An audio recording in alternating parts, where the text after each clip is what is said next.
Hello, my name is Reed Jones, and in this video I will be showing how they created the law of sines.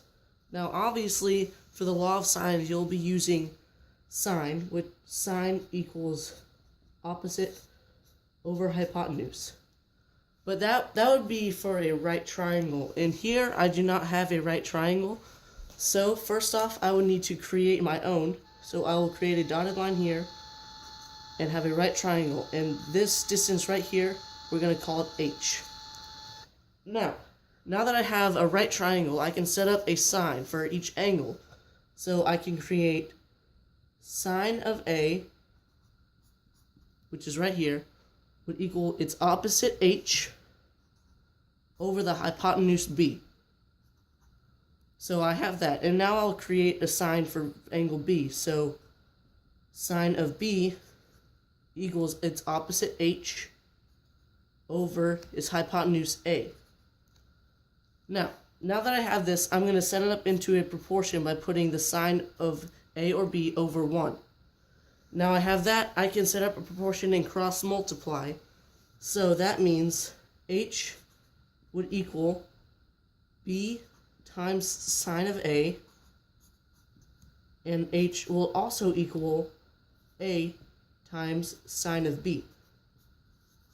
Now since a equals both b times sine of a and a times sine of b, technically b times sine of a equals a times sine of b. Now that I have this, I can set it up into a different form to create my law of sines. So first, I will divide each side by b, so that these will cancel out, and I am left with sine of a equals a times sine of b over b.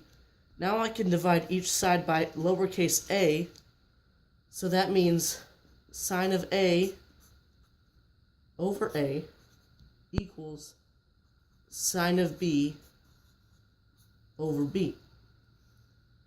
Now that I've done all of this, I can use it to create my law of sines. Now if I were to do this whole process using the sine of c in lowercase c, then it'll all work out. So that means I can add sine of c over c, and this right here is my law of sines.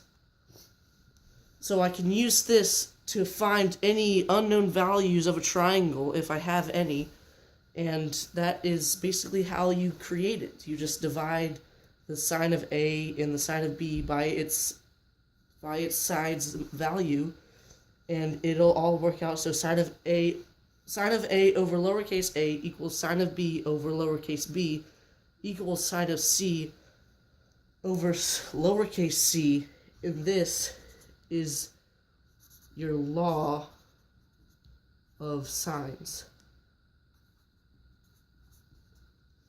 Now I hope this video helped, and thank you very much.